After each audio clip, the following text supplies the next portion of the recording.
E nós aqui continuamos na saga do profeta Elias, agora 1 Reis ainda, capítulo 19. 1 Reis 19.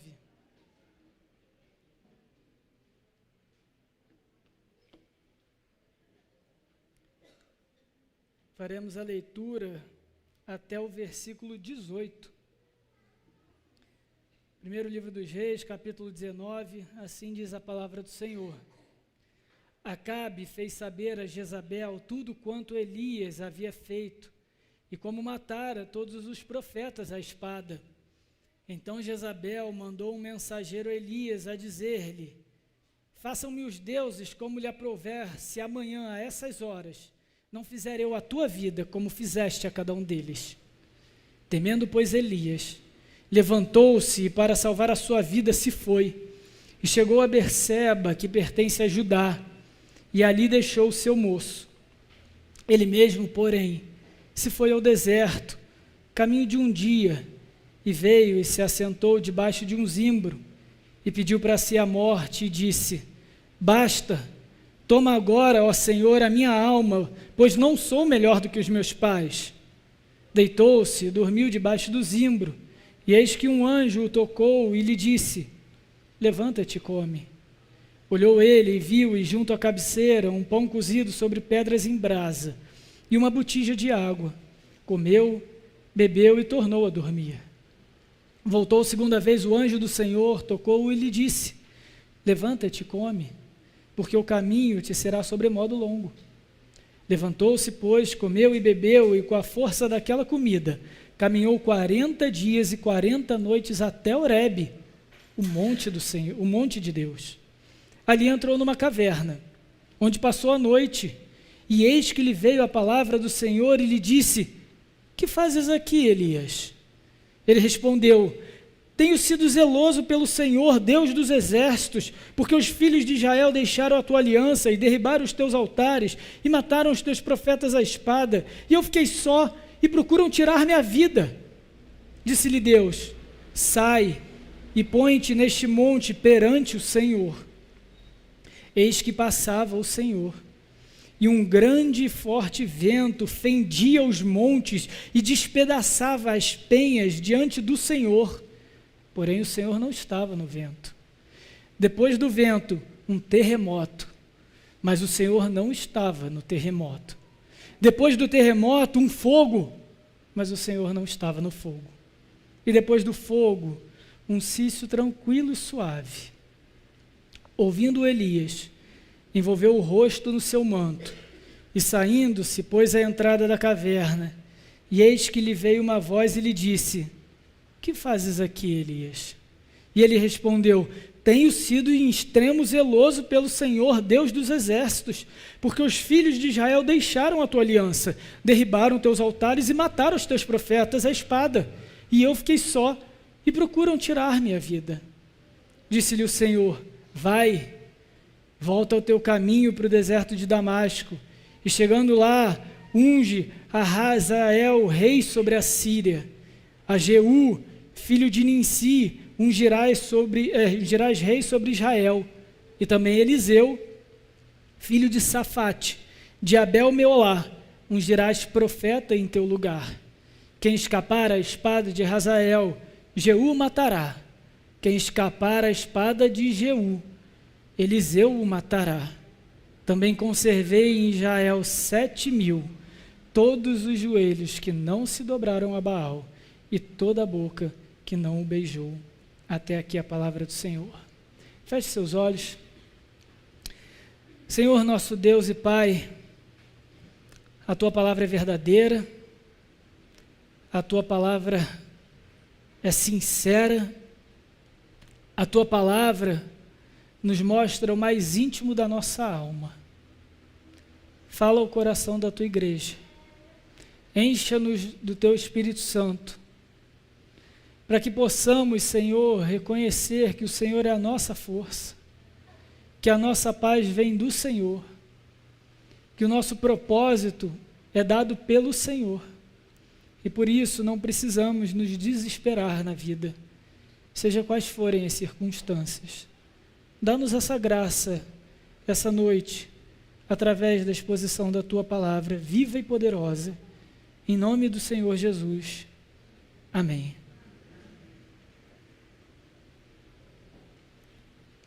Em um dos seus discursos mais memoráveis, Winston Churchill, primeiro-ministro britânico, naquele que ficou conhecido como o discurso de Dunkirk, assim ele disse: nós continuaremos até o fim. Lutaremos na França, lutaremos nos mares, lutaremos nos oceanos, lutaremos com crescente confiança e força no ar. Nunca nos renderemos. Foram essas palavras que o primeiro-ministro proferiu durante a Segunda Guerra Mundial, quando a Europa continental sucumbia às forças de Hitler. Aquele homem se levantou como um líder não só da Grã-Bretanha, mas de tudo aquilo que seria as forças aliadas, e disse: não nos renderemos, lutaremos até o fim. Lutaremos na França, lutaremos nas nossas praias, lutaremos no ar, lutaremos até o fim. Homens como Churchill nos servem de inspiração, fortes, resolutos, mudam o curso da história. Mas mal sabemos o que passa no coração desses homens, no que passa no coração daqueles que marcaram a história com tamanha força, tamanha coragem. O médico pessoal de Winston Churchill, em seu registro publicado sobre o estado mental do grande ministro, disse o seguinte, parafraseando então, citando o próprio Churchill em uma das sessões: depressão me segue como um cachorro negro. Eu sobrevivo aos dias de escuridão através do trabalho duro e mantendo-me ocupado, mas sempre está ali, à espreita. Quem diria que por trás do grande Winston Churchill havia um cão negro, uma depressão, uma dor no profundo da alma que lhe atormentou, lhe seguiu por anos, por décadas. Esse homem ajudou o mundo a derrotar Hitler, mas ele tinha um cão negro atrás dele. Por maiores que sejam os homens e mulheres da história, continuam sendo homens e mulheres à mercê da fragilidade humana, à mercê dessa condição pecaminosa. É o que vimos agora em Elias. Aquele que há 2 domingos atrás dizia e zombava dos profetas de Baal: não nos renderemos. Agora foge de uma mulher na primeira ameaça de morte. Chegou ao fim o profeta. O que aconteceu com Elias? Aquele que por 3 anos de intenso confronto contra a idolatria de Israel, orou para que não chovesse, e depois orou e choveu muito. Foi alimentado por corvos e por uma viúva à beira da morte. Ressuscitou um menino, enfrentou 450 profetas de Baal no Carmelo, viu fogo descer do céu e consumir o holocausto com água, com tudo junto. Por sua própria ordem, testemunhou um povo até então idólatra matar os próprios falsos profetas de Baal. Pela mão do Senhor, como vimos domingo passado, correu na frente da carruagem de Acabe 30 quilômetros e chegou primeiro. Mas quando esse homem chega para aquela que poderia ser, ao seu ver, a sua última batalha, o seu grito de vitória, chega a Jezreel, ele encontra a mesma situação de idolatria e impiedade. A frustração é inevitável. A fragilidade humana vem à tona. E ele se viu diante de um muro de impiedade, Jezabel. E ruiu. Não o muro, o profeta. Elias era homem semelhante a nós, disse Tiago, sujeito aos mesmos sentimentos. Somos tão vulneráveis quanto Elias.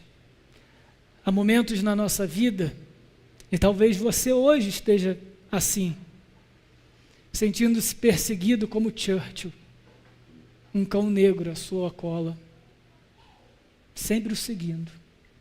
Aqueles que não têm o Senhor vão fazer como o primeiro-ministro, se afundar no trabalho, se afundar nos prazeres superficiais desse mundo, porque não tem esperança. Vão tentar, de qualquer forma, se entorpecer para não mais ver o cão negro que lhes atormenta. Mas e o povo de Deus? E o profeta do Senhor? Isso vai chegar até nós. Irmãos, esse não é um sermão sobre depressão, mas é um sermão sobre como o Senhor fortalece o seu povo na fraqueza da sua alma.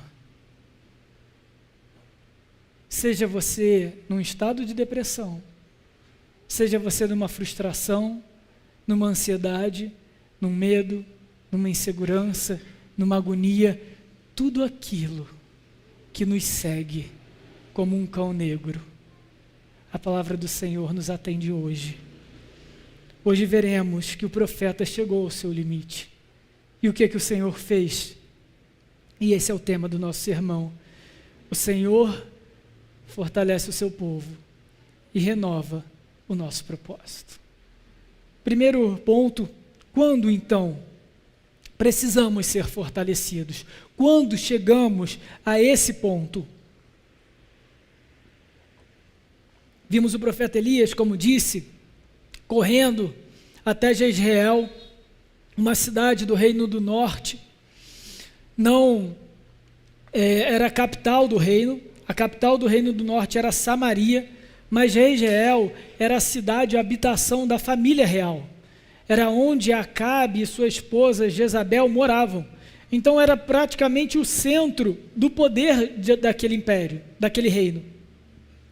E então, Elias vai na frente, meio que para usufruir dos frutos da sua vitória no Carmelo, e aí depois de ter enviado chuva, chega antes de Acabe, para então ver aquilo que começou a ser feito pelo Senhor na derrota dos profetas de Baal. 1 Reis, capítulo 18, versículo 46, último versículo do nosso sermão de domingo passado, nos diz: a mão do Senhor veio sobre Elias, o qual cingiu os lombos e correu adiante de Acabe até a entrada de Jezreel. Certamente havia muita expectativa no coração do profeta. Certamente ele correu até ali de forma milagrosa, sustentado exclusivamente pelo poder do Senhor. E tudo bem, ele já havia feito isso antes. Muitas vezes vimos do capítulo 17 até aqui, o Senhor o sustentando com forte e milagrosa mão. Mas o que Elias encontra é algo oposto à sua expectativa.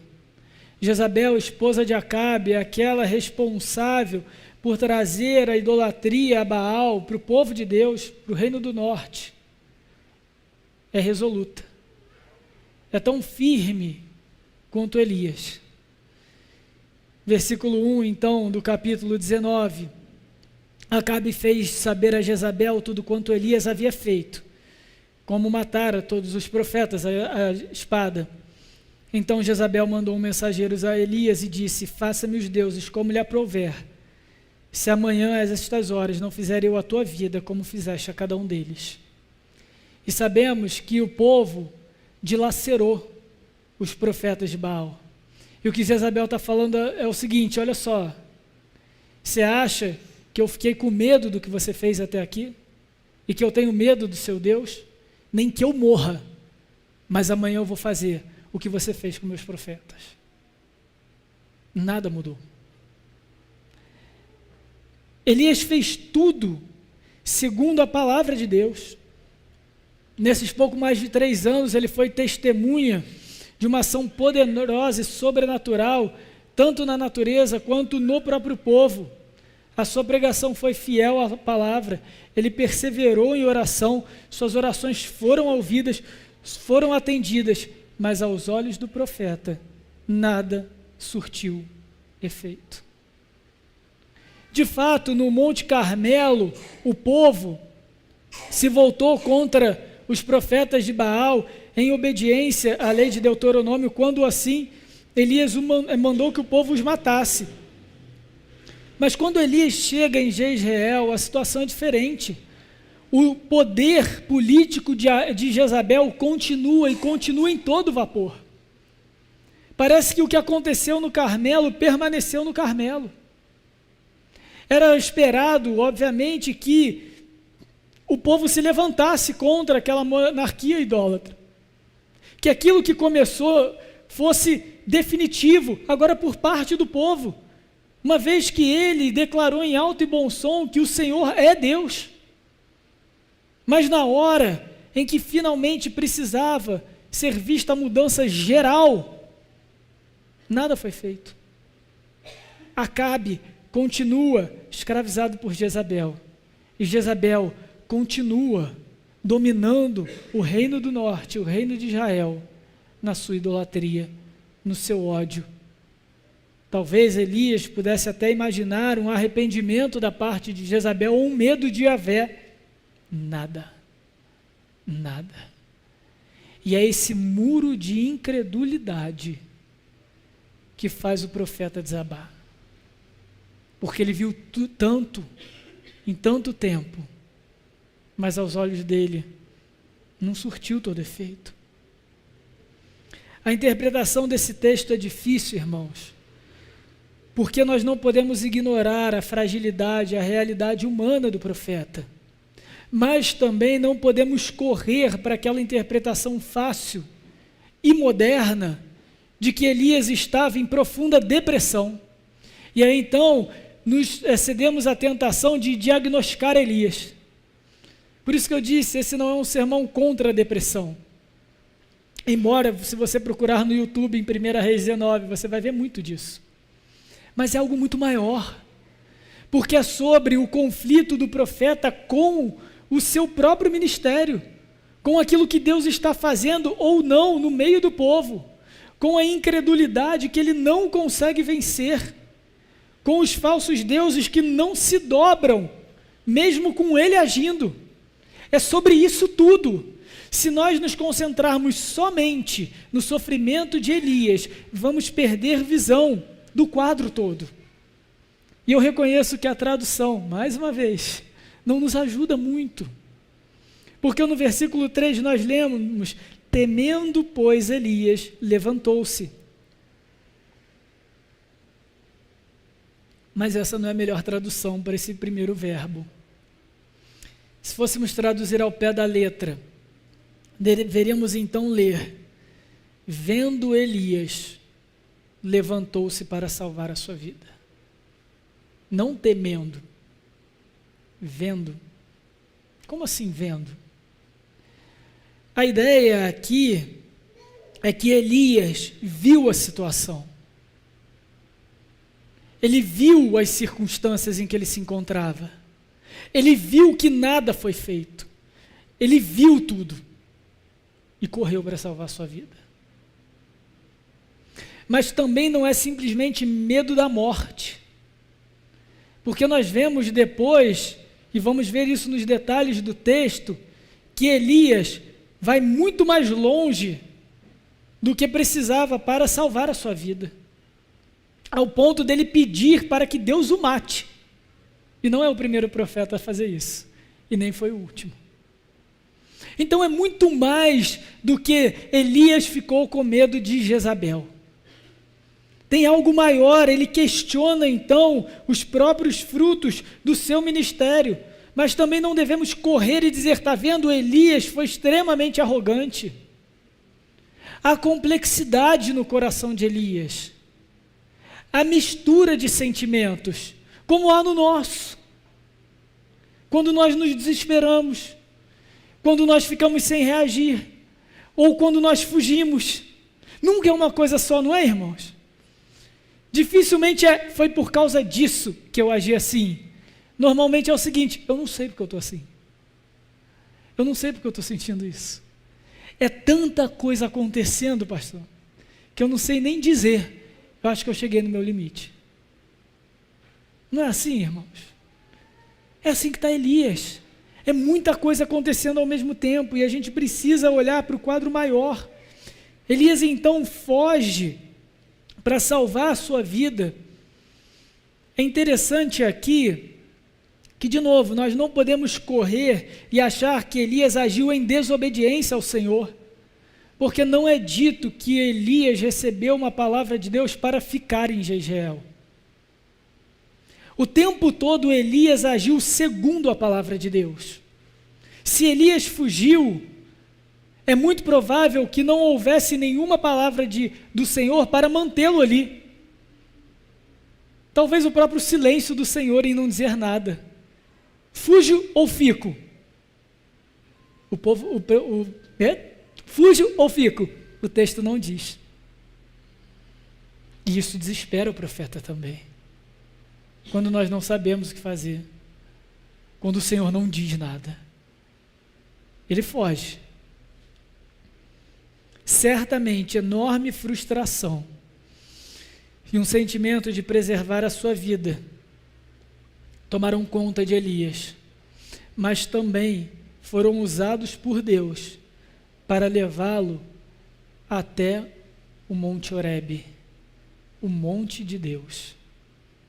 O Monte Horebe, o monte de Deus. Elias não estava simplesmente fugindo de medo, irmãos. Por que eu digo isso? Porque quando nós vemos no final do capítulo 3, versículo 3, que Elias então chegou a Berseba, ele desceu até Berseba, que pertence a Judá, deixou ali o seu assistente. Tem alguns detalhes que a gente precisa ver nesse versículo. Primeira coisa, Berseba era o extremo sul de todo o povo de Israel. Antes mesmo de ser dividido entre Reino do Norte e Reino do Sul, o extremo sul era a região de Berseba. Nos tempos de Elias, como eu falei, o reino era dividido.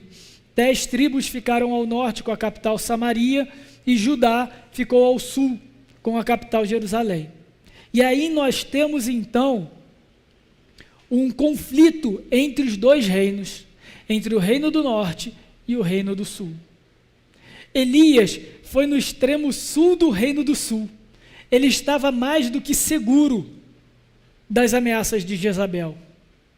Se fosse só medo de Jezabel, ele não precisava ir mais longe. Ele poderia ter ficado em Berseba.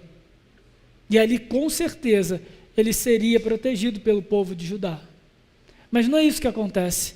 O texto diz que ele desce até Berseba, larga o seu moço ali, ou seja, o seu ajudante, e ainda segue mais um dia para o deserto.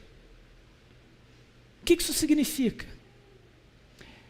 Dois níveis sociais naquela época tinham ajudantes como esse aqui, um moço. Eram aqueles nobres, de grande riqueza, não era o caso de Elias aqui, pelo menos não no seu exercício profético, e os próprios profetas. Enquanto estivessem exercendo o seu ministério profético, eles tinham um moço o acompanhando, o ajudando. Então Elias, quando deixa o seu moço para trás, ele fala: acabou meu ministério. Não há necessidade de você me seguir mais. Não tem por que você me seguir mais. Daqui para frente, eu estou sozinho. Não tem mais profeta para você seguir. É essa mensagem que o versículo 3 nos deixa. E isso nos ajuda a entender um pouco mais da grande cena. Elias não está simplesmente acovardado por causa de Jezabel e entrou em depressão por causa disso. Não. Ele simplesmente desistiu. Porque as suas expectativas não foram cumpridas. A sua frustração o tomou conta a nível da alma. E isso lhe leva a um profundo desânimo, a um profundo desespero, a uma profunda dor. Isso é depressão? Não sei. E não importa o diagnóstico, percebem? O que importa é o seguinte: o profeta deixou de ver o seu chamado. Ele deixou de ver aquilo que o Senhor, o Deus da aliança, está fazendo na história. Ele desistiu. Ele se deu por vencido. Por que então ele não abandonou o rapaz ali mesmo, em Jezreel, e deixou então Jezabel matá-lo, já que ele queria a morte mesmo? Porque ele sabia que se Jezabel matasse, o nome do Senhor ia ser envergonhado. Querendo ou não, ele ainda era visto no Reino do Norte como o profeta de Deus, aquele que matou os 450 de Baal. Ele sabia que no momento em que Jezabel matasse, isso comprometeria o nome do Senhor. Então ele não foge só por medo, ele foge sim para não matá-lo, mas muito mais por zelo ao nome do Senhor. Mas ele, Elias, já não se via profeta. Ele, Elias, já não se via chamado. Porque tudo aquilo para o qual ele dedicou os últimos 3 anos e meio da sua vida, não deram em nada. E aí sim, uma dor assume o mais íntimo da sua alma. E aí então no versículo 4, ele mesmo, ou seja, ele sozinho, se foi ao deserto, caminho de 1 dia e meio, se assentou debaixo de um zimbro, e aqui na realidade é uma árvore de um galho só, aquelas árvores praticamente secas do deserto, com pouquíssima folhagem, talvez a única sombra que ele encontrou ali. Ele deitou ali, exausto, fatigado, e pediu a morte para si, versículo 4 ainda, e disse: basta, toma agora, ó Senhor, a minha alma, pois eu não sou melhor do que os meus pais. E aqui, meus irmãos, nos mostra como a vocação e o chamado de Elias está o tempo todo em sua mente. O que leva ele a essa escuridão da alma, por assim dizer, a esse desespero, a querer desistir da própria vida, são as circunstâncias, e então ele verbaliza, ele dá o motivo para nós: pois não sou melhor do que os meus pais. Quem são os pais de Elias? Certamente ele não estava falando dos seus pais biológicos, dos seus ascendentes, dos seus antecessores. Ele estava falando dos profetas que vieram antes dele. Ele estava falando de Davi, Samuel, Natã, Moisés. Ele que era profeta do Senhor, o primeiro e até então o único levantado pelo Senhor para proclamar salvação para o Reino do Norte. Ele falhou. E aí ele olha então para si, olha para aquilo que ele julga ser as conquistas do seu próprio ministério profético e fala: eu não sou melhor do que os meus pais. Que profeta que eu sou. Mata-me, Senhor, porque eu sou inútil. Tira a minha vida. Aqui Elias se desesperou. Aqui Elias desistiu, porque ele se julgou inútil, pequeno, na obra para a qual o Senhor o colocara, e a própria obra infrutífera. E provavelmente Elias, de alguma forma, estava atribuindo a ele mesmo todo esse fracasso, porque quando ele chegou em Jezreel, Acabe e Jezabel continuavam tão fortes quanto nunca. E o profeta desiste. E assim, irmãos, é conosco. Quando a gente vê as circunstâncias da vida, quando nós oramos e insistimos em orar, muitas vezes por tempos prolongados, por questões que são muito caras para nós, preciosas para nós, válidas diante do Senhor. E depois de muito tempo, a nossa conclusão é: não mudou nada. E agora, Senhor?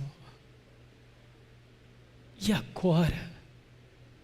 Tira a minha vida. Se é para isso, por que eu estou aqui ainda?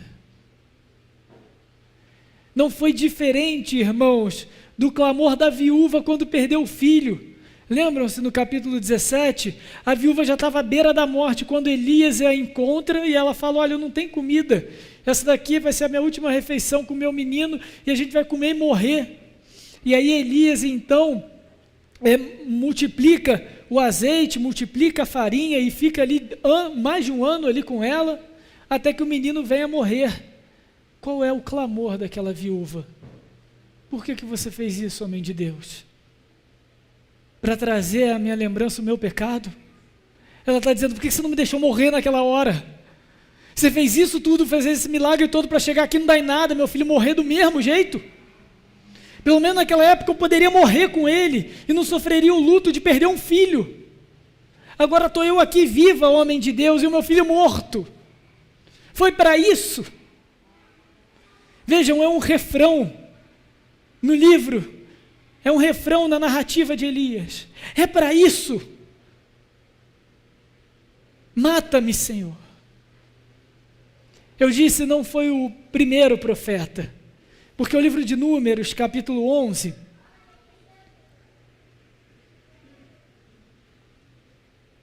livro de Números, capítulo 11, versículo 14 e 15, Moisés já tinha libertado o povo do Egito e já caminharam alguns meses com aquele povo. E depois de bezerro de ouro e quebra os 10 mandamentos, como nós lemos na liturgia, e recebe de novo os 10 mandamentos. E aquele povo reclama, e há fogo do céu, e castigo, e aí clama a Deus, e Moisés intercede pelo povo, e há castigo de novo, e há reclamação de novo. Moisés se sente exaurido. Ele fala: eu estou enxugando gelo. E aí nós temos Números 11, profeta como nenhum outro houve. Moisés, Números 11, versículo 14. Eu sozinho não posso levar esse povo, pois me é pesado demais. Se assim me tratas, mata-me de uma vez. Eu te peço, se tenho achado favor aos teus olhos, e não me deixes ver a minha miséria. Moisés está pedindo para o Senhor: se é para isso que você me chamou, para ficar carregando esse povo entre rebeldia e perdão, eu não aguento isso, me mata de uma vez. Se você tem misericórdia de mim, Senhor, me mata, porque eu não aguento. Foi o clamor de Moisés. E aí então Deus instrui Moisés que levantasse líderes abaixo da sua liderança para dividir o povo. Mas é isso que a gente vê, essa é a nossa reação. Quando a nossa expectativa é frustrada, quando aquilo que nós esperávamos da vida não se concretiza, e não necessariamente é algo ruim. É isso que eu quero trazer para os irmãos aqui. É muito fácil a gente reduzir a narrativa de Elias, no preto no branco, é pecado, não é pecado, mas não, aqui Elias estava no zelo do Senhor. Foi o fato do ministério dele não ter dado aqueles frutos que ele imaginava, não por ele, mas pelo zelo do Senhor. Da mesma forma Moisés, é o contrário de Jonas, quando pede para matá-lo, porque Jonas é repreendido pelo Senhor, Moisés não é, Elias não é, mas Jonas, quando fala: Senhor, me mata, se era para salvar esse povo e depois fazer minha planta morrer, me mata. E aí Deus chega a ser risível, mas olha o desespero do profeta Jonas, distante do Senhor. Jonas, é razoável essa tua ira? Ele é razoável até a morte, me mata. Mas não é o caso de Elias. Elias não estava pedindo morte porque uma planta morreu. Ele estava pedindo morte pelo motivo contrário de Jonas, porque o povo não se arrependeu. Porque o Senhor parecia não ser senhor daquele povo, que era seu povo. E ele falou: se é para isso, Senhor, eu não sou melhor que os meus pais. Me mata. Irmãos, o erro de Elias estava na sua expectativa da realidade, na sua falta de visão do todo. A extrema frustração de Elias é o que levou a esse estado de morte. E frustração, queridos, é exatamente isso. Quando a nossa expectativa em relação à realidade, em relação às pessoas, em relação aos nossos planos, em relação a Deus, não se concretiza. Mas o que nós vemos aqui na narrativa de 1 Reis é que o Senhor governa os reis, que o Senhor governa a história, e se a expectativa de Elias não foi atendida, embora não seja totalmente pecaminosa, ela estava no mínimo errada. E a força e a confiança que ele atribuiu na sua própria expectativa, ao ser frustrada, é o que levou à sua comiseração. Então, o que nós vemos é o Senhor agindo com graça e misericórdia para restaurar o profeta. E como que ele faz isso? Ele atende, são os dois próximos pontos, ele atende o profeta nas suas mais básicas necessidades e em todos os aspectos da sua vida, mas também reorienta o seu profeta no seu propósito. Ele abre o olhar de Elias, ele mostra para Elias aquilo que ele não viu, e ele diz: Elias, você está com a expectativa errada, você está vendo sob a perspectiva errada, e por isso a dor da sua alma. E a maior parte da dor da nossa alma, irmãos, é porque nós estamos enxergando a realidade sob a perspectiva errada. E nós precisamos que o Senhor nos atenda em todas as nossas necessidades, nos restaure a alma e nos mostre o seu propósito para nós. Mas vai ser difícil. As expectativas vão ser frustradas se elas não forem orientadas pela palavra de Deus. O Senhor Jesus não nos deixou outra mensagem. Pelo contrário, Ele pediu e nos lembrou que perseverássemos até o fim. Evangelho de Mateus, capítulo 24, nós vemos o sermão escatológico do Senhor Jesus, quando ele descreve, então, os últimos acontecimentos até a sua vinda, até o fim, até o estabelecimento do reino eterno. Ele não nos engana. O Senhor Jesus nos prepara para o sofrimento. E se nós nos ignorarmos o ensino de Cristo, estaremos sujeitos aos mesmos sentimentos que consumiram Elias. Mateus 24, versículo 6. E certamente ouvireis falar de guerras e rumores de guerras. Vede, não vos assusteis, porque é necessário assim acontecer, mas ainda não é o fim. Porquanto se levantará nação contra nação, reino contra reino, haverá fome, terremoto em vários lugares, porém tudo isso é o princípio das dores. Então sereis atribulados e vos matarão, sereis odiados de todas as nações por causa do meu nome. Nesse tempo muitos hão de se escandalizar, trair e odiar uns aos outros. Levantar-se-ão muitos falsos profetas e enganarão a muitos. E por se multiplicar a iniquidade, o amor se esfriará de quase todos. Aquele, porém, que perseverar até o fim, esse será salvo. E será pregado esse evangelho do reino por todo o mundo, para testemunho a todas as nações. Então virá o fim. Para o que o Senhor Jesus está nos preparando? Para Jezabel. O espírito da iniquidade, em uma das cartas do Apocalipse, é personificado pelo espírito de Jezabel. Irmãos, não se enganem, as coisas não vão melhorar. as coisas vão piorar para nós. Aqueles que dizem o contrário precisam me provar. Então, o que Jesus está dizendo aqui? Por se multiplicar a iniquidade, o amor de quase todos se esfriará, mas nem de todos se esfriará. O que ele está dizendo? Vocês que têm esse amor, vocês que têm a paz de Cristo, resistam, não se escandalizem, não se desesperem, não sejam Elias.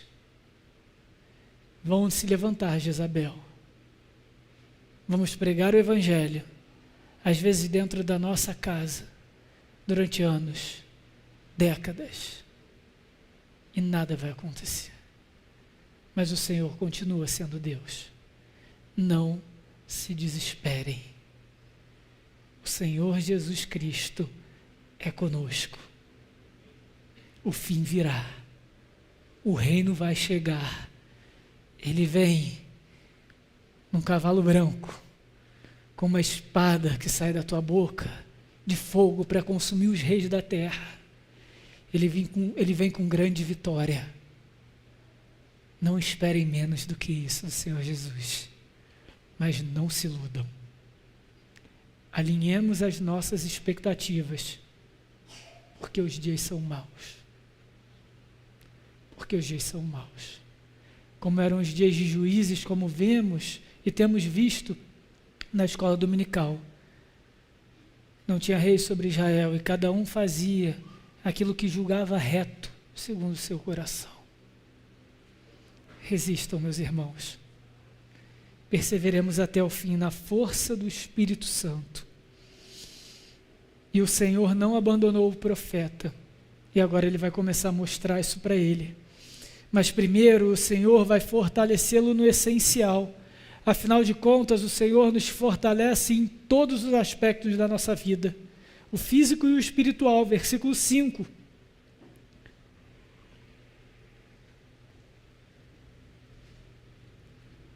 Deitou-se e dormiu debaixo do zimbro, e eis que um anjo tocou e lhe disse: levanta-te e come. Olhou ele e viu junto à cabeceira um pão cozido sobre pedras em brasa e uma botija de água. Comeu, bebeu e tornou a dormir. 2 vezes o Senhor cuida de Elias, do seu corpo. 2 vezes um anjo o toca para que ele coma e beba. De novo, devemos ter cuidado com os significados do texto. Aqui, esse texto é uma narrativa histórica, irmãos. Existem alguns comentaristas que chegam a dizer, dos que eu li, não, esse toque do anjo é um afago, é um afeto, é um abraço. Elias estava sozinho, ele precisava daquilo. Irmãos, acorda, irmão. Elias estava exausto, faminto, pedindo a morte. Ele precisava ser despertado. É só isso que esse verbo significa, irmãos. O tocou, o chamou. Qual é o significado disso? Isso. O tocou. O mais básico, aquilo que Elias precisava.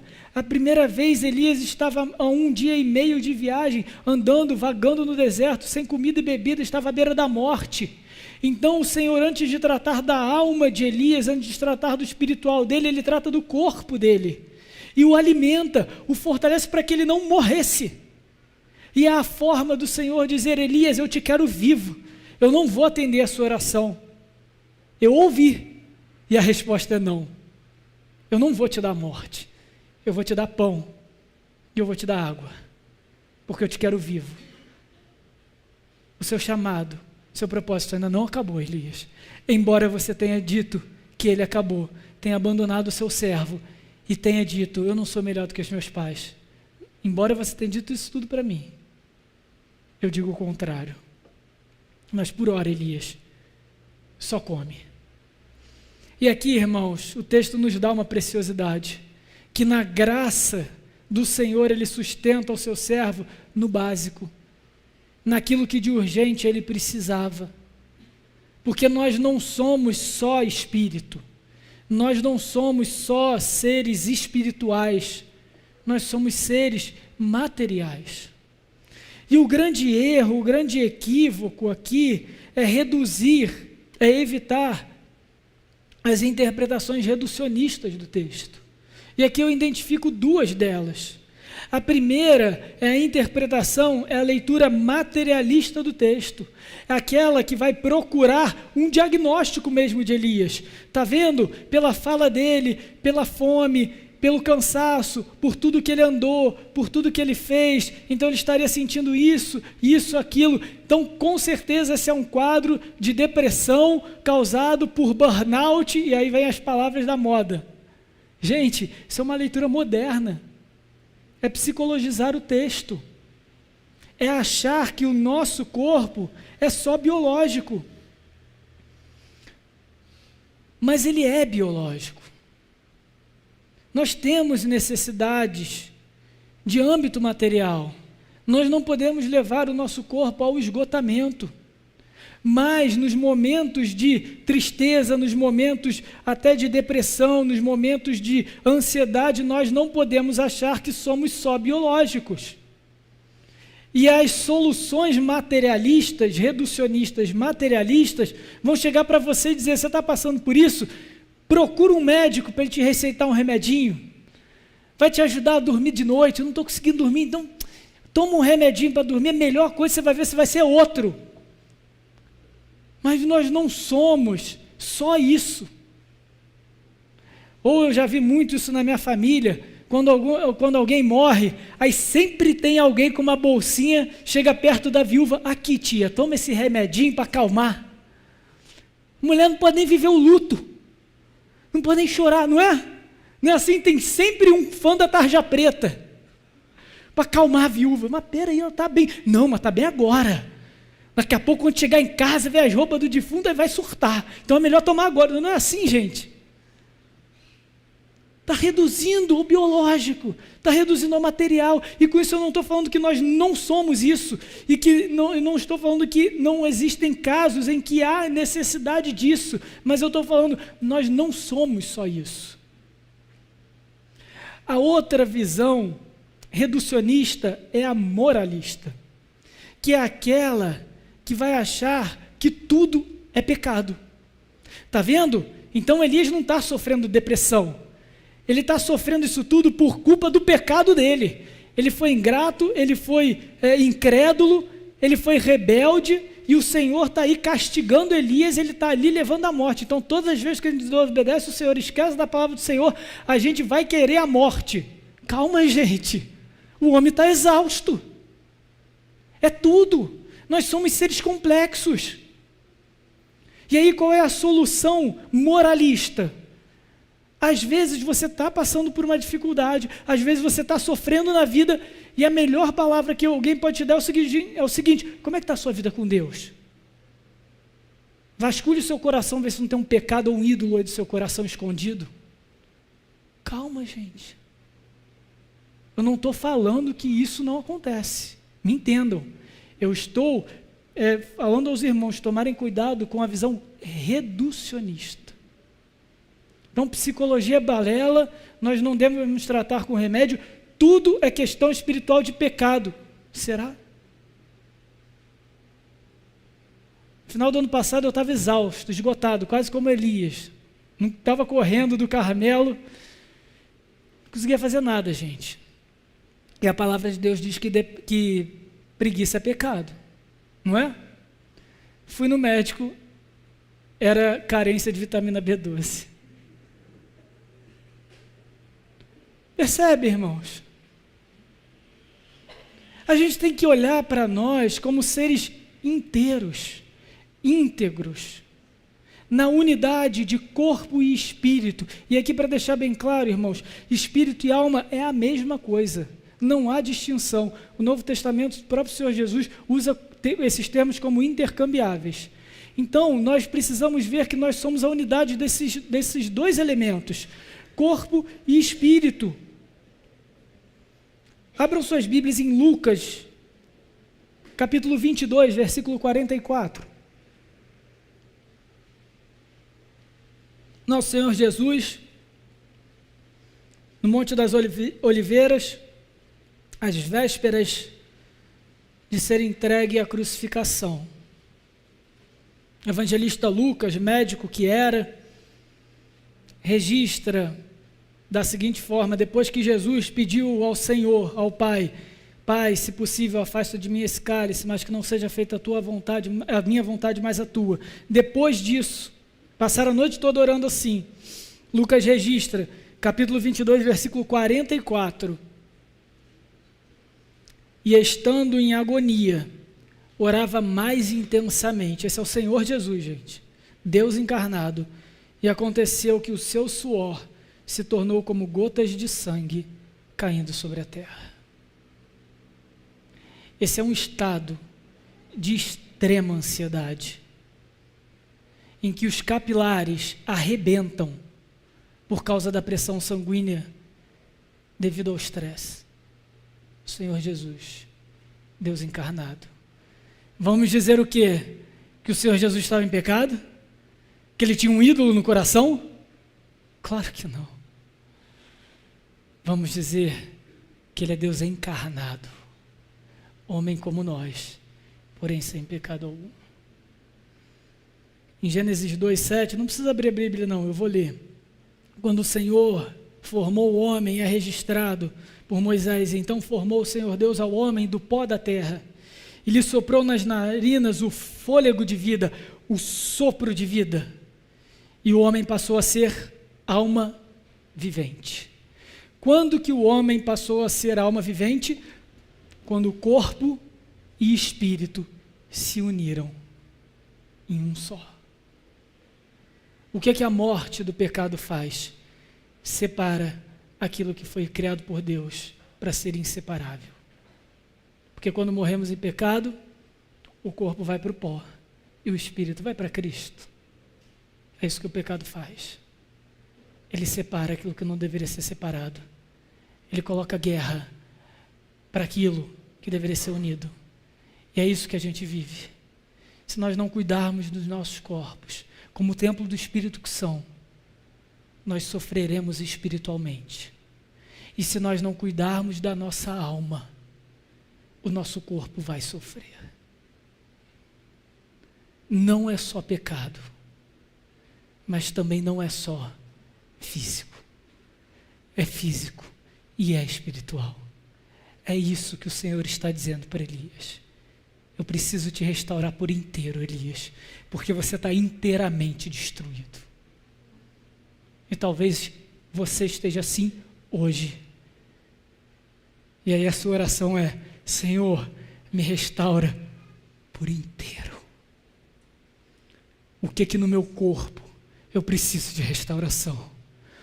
O que na minha alma eu preciso de restauração? O Senhor me fez inteiro, mas eu estou aos pedaços. Restaura aquilo que o Senhor criou para ser inteiro, como o Senhor fez por Elias. O Senhor nos fortalece então, e aqui a partir do versículo 7, o Senhor começa a restauração espiritual de Elias. Voltou segunda vez, o anjo do Senhor tocou e disse: levanta-te e come, porque o caminho será sobremodo longo. Vejam, ele faz a mesma coisa, só que agora ele dá o motivo. O primeiro motivo era para Elias não morrer de fome. Agora o motivo qual é? Ele tem um caminho para seguir. Ele tem um objetivo, ele tem um destino. E qual que é o destino? Levantou-se, pois, Elias, versículo 8, comeu e bebeu, com a força daquela comida, caminhou 40 dias e 40 noites, até Horebe, monte de Deus. Por isso não podemos enxergar aqui o texto como uma mera fuga de Elias. Quem levou Elias para o monte de Deus? Para falar diretamente com o Senhor? O próprio Deus. Se dependesse de Elias, ele morreria no deserto, a um dia de Berseba. Mas o que o Senhor está dizendo: ok, Elias, você já se recuperou, agora você vai continuar a sua missão, mas primeiro você vai se encontrar comigo, no meu monte, o Monte Horebe. O caminho vai ser longo. Esse monte, irmãos, tem um outro nome na Bíblia, é o Monte Sinai. É o mesmo lugar onde Deus se revelou a Moisés pela sarça ardente e o chamou para ser líder do seu povo e libertar o seu povo da escravidão do Egito. Naquele mesmo monte, meses depois, Moisés passou 40 dias e 40 noites. Não é coincidência que Deus fez Elias caminhar 40 dias e 40 noites até Horebe. Mas ali Deus fez Moisés ficar na sua presença 40 dias e 40 noites para receber toda a lei e os 10 mandamentos, a aliança de salvação com o seu povo. E então, isso diz muito a Elias. Elias pranteou: eu não sou melhor do que os meus pais, certamente com Moisés em mente. E ele fala: é mesmo, Elias, será? Anda comigo 40 dias e 40 noites e me encontra no mesmo monte que um dos seus pais me encontrou. Irmãos, a nossa restauração na presença do Senhor, muitas vezes vai ser um processo longo. Não é da noite para o dia, não é fogo caindo do Carmelo. São 40 dias e 40 noites caminhando na presença do Senhor, meditando, orando, aquietando a nossa alma, aprendendo o exercício do que o salmista registra: ó minha alma, por que estás perturbada? Aquieta minha alma, aquieta-te minha alma. O salmista ordena a sua própria alma. Antes de ser tentado por Satanás, o Senhor Jesus passou 40 dias e 40 noites no deserto, orando e jejuando, meditando no Senhor. Quantas batalhas nossas são travadas da mesma forma? Em meditação, em oração, em jejum, em silêncio da nossa parte. Ou nós só temos clamado por fogo do Carmelo e nos frustramos e nos desesperamos porque não está mais caindo fogo, quando tudo que precisamos é caminhar 40 dias e 40 noites. O processo de recuperação demanda meditação na presença do Senhor. Elias então chega no monte do Senhor, versículo 9. Ali entrou numa caverna onde passou a noite, e eis que lhe veio a palavra do Senhor e disse: que fazes aqui, Elias? E ele respondeu: tenho sido zeloso pelo Senhor, Deus dos exércitos, porque os filhos de Israel deixaram a tua aliança, derribaram teus altares, mataram os teus profetas à espada, e eu fiquei só e procuraram tirar-me a vida. Mais uma vez a gente vê que foi o zelo de Elias pelo seu ministério que o levou a essa situação. Não simplesmente uma covardia. Eu insisto nesse ponto, irmãos, porque essa infelizmente é a linha de interpretação de muitos que a gente ouve por aqui, por aí. E aí, lembra que eu falei do reducionismo moralista? A gente poderia correr e dizer: está vendo? Agora Deus está chamando a atenção de Elias. O que você está fazendo aqui, Elias? Você está maluco, cara? Saiu correndo, fugiu não sei centenas de quilômetros. Mas quem é que deu comida para Elias ir para o monte de Deus? O próprio anjo de Deus. Quem o conduziu para o Horebe? O próprio Senhor. Faria sentido, irmãos, então Deus o repreender porque ele estava ali? Claro que não. Aqui, o que Deus está fazendo com Elias é o seguinte: tá bom, Elias, fala, apresenta diante de mim a sua queixa. É semelhante a um juiz que recebe alguém para ouvir a sua alegação, a sua acusação, a sua queixa. É o Senhor como juiz ouvindo o seu profeta, como ouviu tantas vezes a Davi, como ouviu tantas vezes a Moisés. O Senhor chama os seus homens, os seus ungidos, para representar o povo e a sua própria queixa. Abraão foi assim. Tem um diálogo esquisito entre Deus e Abraão, que Ló está em Sodoma, então Deus está prestes a destruir Sodoma e Gomorra, e aí parece que Deus vai fazendo um jogo com Abraão, e ele fala, está vendo, eu vou destruir Sodoma, e aí Abraão começa, mas se tiver 50 justos, Senhor, você vai matar ele? Não, não vou matar. Se tiver 40, não vou matar. E o que está acontecendo aqui? Abraão, como pai da aliança, como patriarca, está sendo ensinado por Deus a pleitear a sua causa, a pedir por misericórdia em nome de Ló, seu sobrinho, como tantos outros representantes da aliança fariam, porque o maior representante, o verdadeiro representante, que é Cristo Jesus, faz até hoje na presença de Deus. Ele é o nosso advogado junto ao Pai, de João, na sua primeira carta. Ele pleiteia a nossa causa. O Senhor é um juiz compassivo que ouve o seu povo. Quando Jesus estava nos ensinando a orar, ele vai dar o caso, ele vai contar a história, a parábola de um juiz iníquo, de um juiz corrupto, e uma viúva que ficava o tempo todo, julga a minha causa, julga a minha causa, julga a minha causa, e aí no final ele, não aguento mais essa mulher, e ele acaba julgando, ele fala, o Senhor não vai ouvir vocês? Se esse homem que é corrupto ouviu, ele não vai ouvir o Senhor, que é Deus, que é Pai de vocês, não vai ouvir? Essa é a restauração de Elias. Deus está falando, Elias, você não está sozinho, eu não tapei meus ouvidos à sua dor, agora é o momento de eu te ouvir. Elias, fala, o que você está fazendo aqui?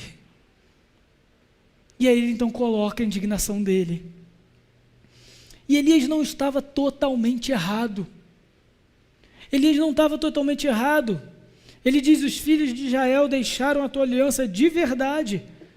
De fato, os filhos de Israel, o reino do norte, deixou a aliança do Senhor, permitiu que Acabe e Jezabel tomassem para si o culto e colocassem Baal como culto oficial do reino, e permitiu que Jezabel matasse os profetas.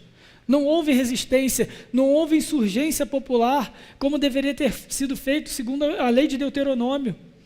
O povo consentiu com isso tudo. E de fato, eles derribaram os altares e mataram os profetas. Elias não estava de todo errado, mas a sua falta de visão, a sua visão limitada o levou ao desespero e o impediu de ver o todo. E ele então diz, eu fiquei só e procuraram tirar minha vida. Ele se esqueceu que ele nunca esteve só. Obadias, mordomo de Acabe, como a gente viu no capítulo 18, era temente ao Senhor. E enquanto Jezabel corria ao reino para matar os profetas do Senhor, o próprio Obadias escondeu 100 homens de Deus na caverna, 2 vezes 50, e os sustentou para que eles não fossem mortos. Então Elias tinha se esquecido disso, mas provavelmente aqui Elias estava se referindo ao Carmelo, porque embora 100 profetas de Deus tivessem sido poupados pelo Senhor, na sua graça, eles não estavam presentes no Carmelo. Era Elias contra os 450 de Baal. Isso certamente lhe pesou muito. Então vejam, Elias não está de todo errado, mas ele não está nem um pouco certo de estar sentindo isso, percebem? Essa é a complexidade que eu quero apresentar para os irmãos. É a complexidade da nossa vida, do nosso ser, o quão nós somos frágeis por causa da nossa condição pecaminosa, que nos impõe fragilidade no corpo e na alma. E o que devemos fazer então, na nossa recuperação, como o Senhor nos recupera? Ele ouve a nossa causa. Ela sendo justa ou injusta, certa ou equivocada. Irmãos, nós temos um Deus que nos ouve, que Ele está falando para mim e para você.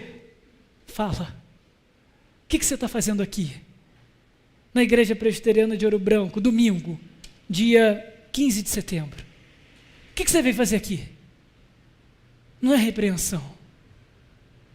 É o seguinte, derrama teu coração. Tem um Deus que ouve.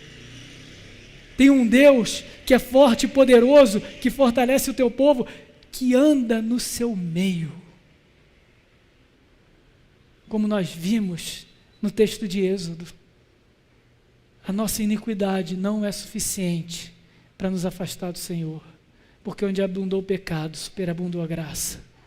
O Senhor está aqui, hoje, domingo após domingo, dia após dia, dizendo para mim e para você, o que você está fazendo aqui? Fala para mim. que está destruindo a tua alma? O que está consumindo os teus ossos? E a gente vai poder falar como a gente fala para um pai, em quem a gente confia, um pai justo, um pai que nos ama, sem medo de errar. Sem medo de errar. Elias não estava certo, mas ele também não estava de todo errado. Ele era um homem como um de nós, sujeito aos mesmos sentimentos. E aí Tiago diz, e orou. A oração de Elias começa ele abrindo o coração.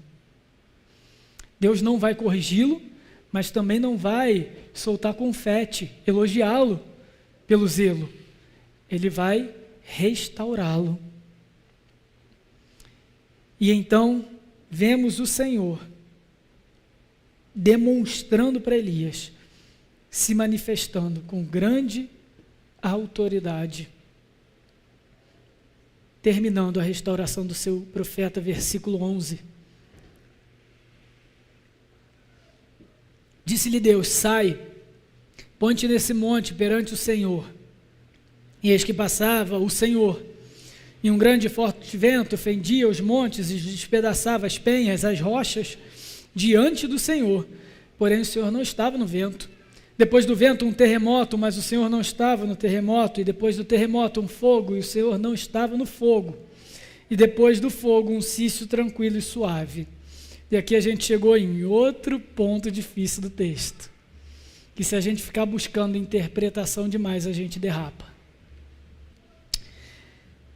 Então, nós vemos uma série de grandes eventos naturais acontecendo antes do Senhor manifestar a sua presença a Elias.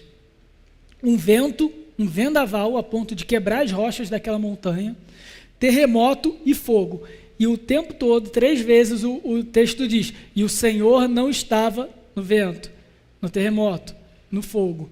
E aí logo depois vem, e então veio um cício tranquilo e suave. E aí a gente corre e fala, está vendo? Deus estava aí. E aí pronto, Deus está no silêncio, irmãos. Deus está na quietude. Não, Deus também estava no Carmelo descendo fogo. Deus estava também quando mandou a chuva, estava presente, quer dizer, quando mandou forte chuva, no final do versículo 18. Então o que significa isso, essa nota do narrador? Deus não estava no fogo, Deus não estava no vento. 2 motivos. O primeiro é a forma do autor de 1 Reis nos dizer, o Senhor não se mistura com a sua criação. Não se confundam, leitores, o Senhor não é o fogo, Ele não é o vento e Ele não é o terremoto. Um momento em que aqueles leitores estavam cercados de idolatria pagã. Idolatria que atribuía aos elementos naturais a presença dos deuses. Então aqui ele está dizendo para os leitores, não confundam o Criador com a criatura. O Senhor é mais do que isso. Mas ele também está dizendo o seguinte, quando esses elementos vêm diante do Senhor, isso inclui esse cício suave, que eu já vou falar o que é como a comitiva que vinha antes do rei, dizendo o seguinte, olha, vai chegar o Todo-Poderoso, o Senhor vai se manifestar, Ele está próximo de se chegar, a natureza está à mercê do verdadeiro e do grande rei, e antecede e revela a glória do Senhor. É só isso. É só isso.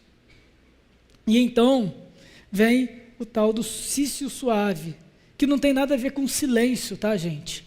Aqui essa palavra cício é um som brando, é até difícil da gente traduzir, mas seria algo como uma brisa suave, ou aquele barulho das folhas, quando o vento está bem fraquinho, aí você começa a ouvir as folhas balançando, parece que você ouve o vento, mas não ouve, é isso. Mas isso também não é Deus, e Deus não falou através disso, porque Deus já tinha falado antes, não já?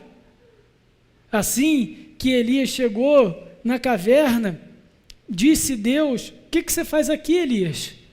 E logo depois, Deus fala de novo, sai e põe nesse monte. A gente não pode e não precisa atribuir a esse som suave, essa brisa suave, a voz do Senhor, porque Ele já está falando com Elias o tempo todo na narrativa, de forma audível, de forma inteligível, de forma objetiva. E isso, irmãos, é muito importante para nós.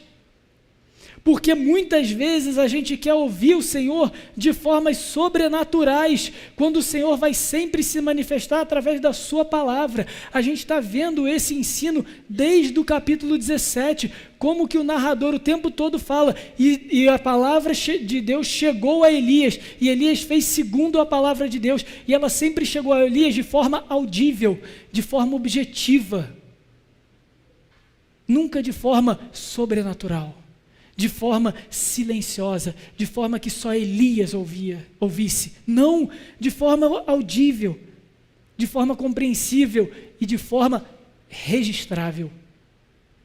Porque se está registrado, o Senhor disse assim a Elias, é porque foi assim que Elias ouviu.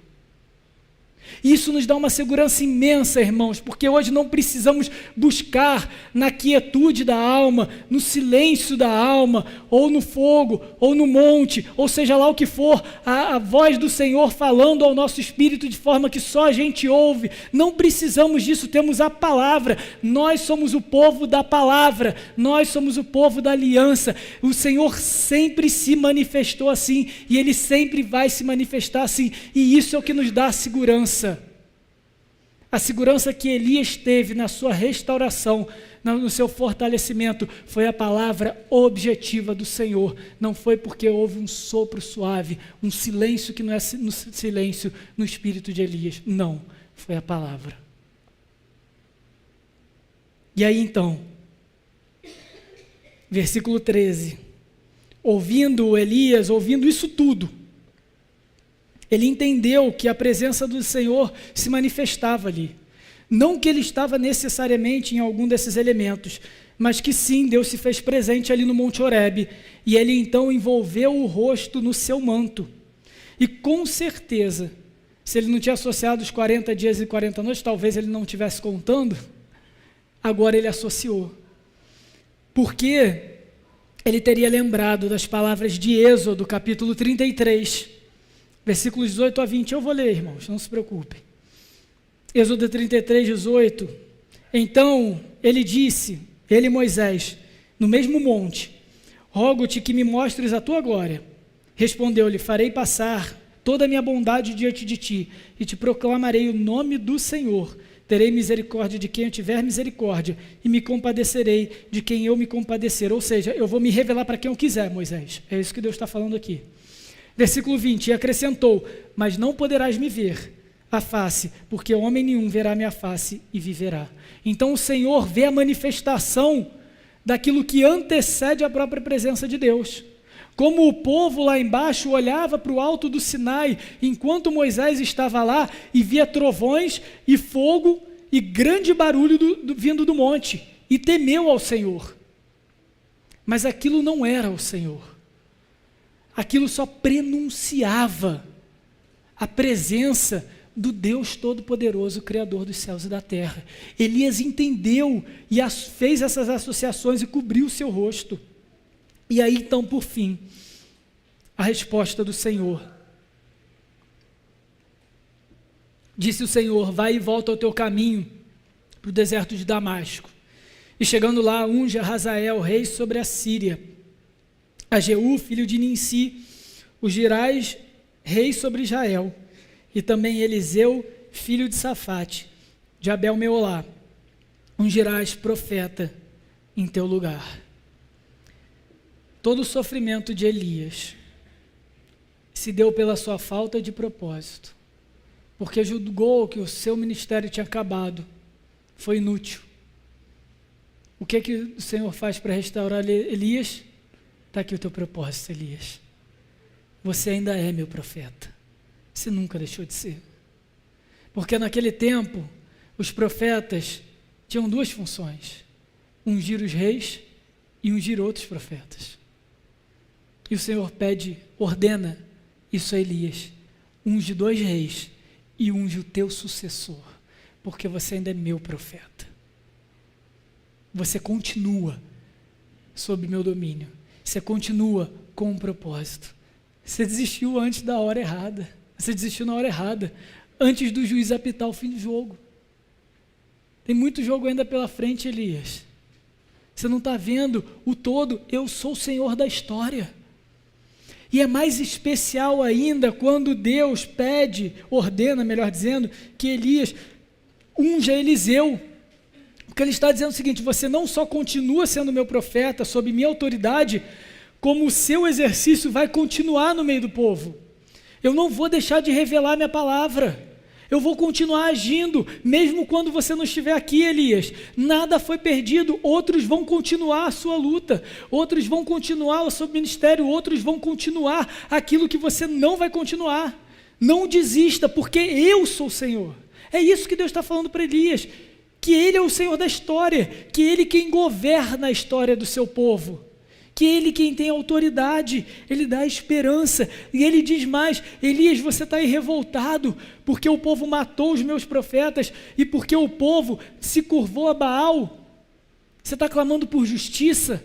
Fique tranquilo, justiça vai chegar, Elias. Versículo 17, quem escapar da espada de Hazael, Jeú matará, quem escapar da espada de Jeú, Eliseu matará. Ele está dizendo: ninguém vai sair impune, Elias.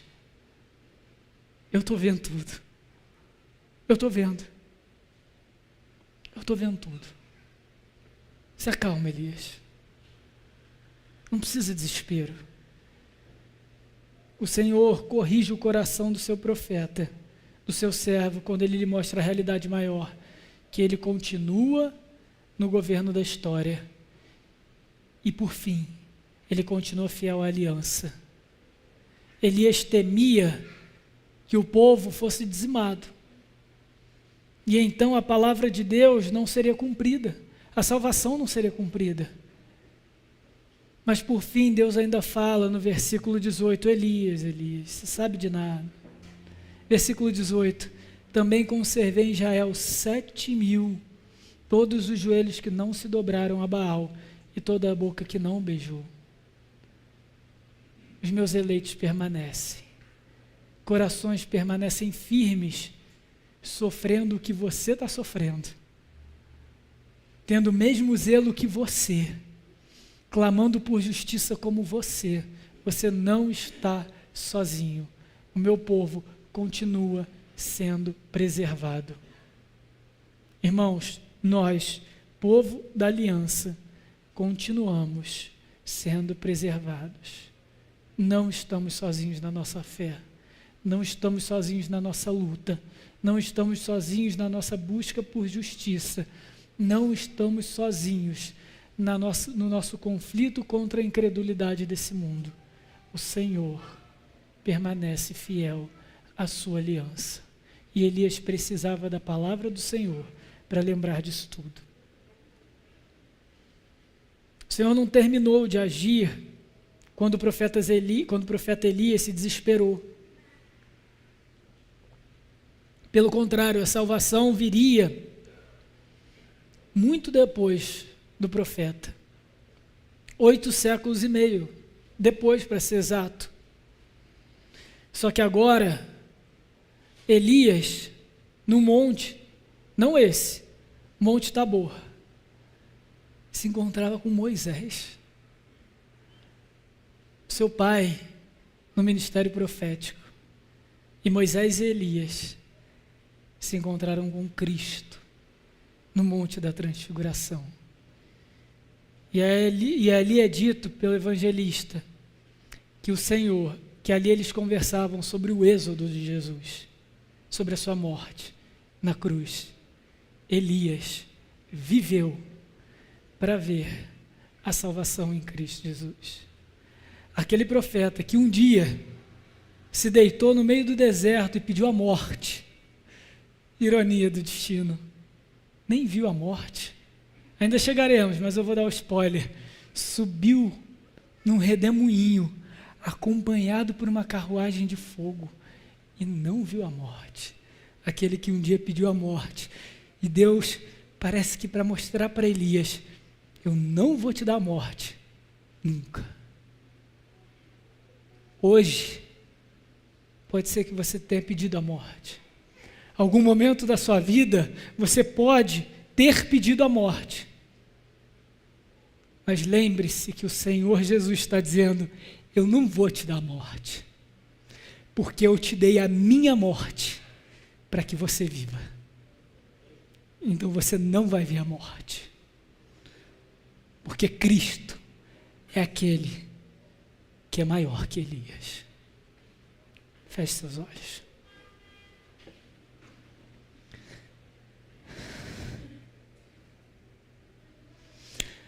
Senhor, nosso Deus e Pai, Deus da aliança, Deus de Abraão, Isaque, Jacó, Moisés, Samuel, Davi, Elias, nosso Deus, louvado seja o Senhor pela Tua palavra, louvado seja o Senhor, porque ainda que nos desesperemos, ainda que tenham cães negros nos seguindo, dia e noite, o Senhor permanece firme, a história continua sob o Teu governo, o Senhor permanece fiel à Tua aliança, e o Senhor se recusa a dar-nos a morte, ainda que peçamos. Dá-nos a vida em Cristo, dá-nos a paz que só o Filho tem. Senhor, em nome do Senhor Jesus, aquele que é maior que Elias, aquele que é o verdadeiro profeta do Senhor, aquele que veio unir na sua morte e ressurreição o que o pecado separou, corpo e espírito, por toda a eternidade, em perfeição, em glorificação. Senhor, nos restaura a alma, seja qual for o motivo, seja qual for o diagnóstico, seja qual for o nível de sofrimento que a Tua igreja passe nessa terra, que o Teu Espírito Santo nos encha, assim como encheu Elias, nos sustente no mais essencial, nas nossas carências materiais, físicas, mentais, emocionais, cognitivas, mas também e sobretudo nas nossas carências espirituais, para a Tua glória, Senhor. Ainda que venham Jezabel, ainda que venham Acabe, ainda que olhemos para o lado e pensemos como Elias, só nós sobramos, que a nossa alma não seja entregue ao desespero, porque o Santo de Israel, o Senhor Jesus Cristo é conosco, é com a Tua igreja, e na força do Espírito Santo, que nos lembra as palavras de Jesus, quando disse, as portas do inferno não prevalecerão sobre a Tua igreja. Certamente Ele falava de evangelho, certamente Ele falava de pregação, mas as portas do inferno também não prevalecerão sobre a nossa alma. Quando o nosso espírito quiser desistir e pedir ao Senhor pela morte, a nossa oração é, dá-nos um não. Recusa-se, Senhor, porque temos vida em Cristo. Aquele que tomou a nossa morte para que tivéssemos vida e vida em abundância. Hoje somos povo do Senhor, como Elias, e o Senhor atendeu o Teu profeta no mais escuro da tua alma. E eu peço, atenda-nos a cada um aqui, Pai, nas suas próprias lutas, nos seus próprios sofrimentos, para a honra e glória do Teu nome. Nos lembra da Tua palavra, nos fortaleça no Teu propósito, naquilo que o Senhor tem para nós, até que Cristo venha, e venha vencendo para vencer. É nossa oração, em nome do Santo de Israel, o nosso Salvador Jesus Cristo. Amém. Irmãos, agora vós, que não erais povo, mas agora sois povo de Deus, e que não tinhas alcançado misericórdia, mas agora alcançaste misericórdia. Que a graça do Filho, o Senhor Jesus Cristo, que o amor de Deus o Pai, e as consolações, e a força, e o penhor do Espírito Santo seja sobre vós e todo o povo de Deus, povo da aliança, aqueles que permanecem fiéis, preservados pela fidelidade do Senhor, como os 7.000, como Elias, dos quais nós estamos incluídos hoje. Seja convosco todo o povo de Deus, hoje e sempre. Amém.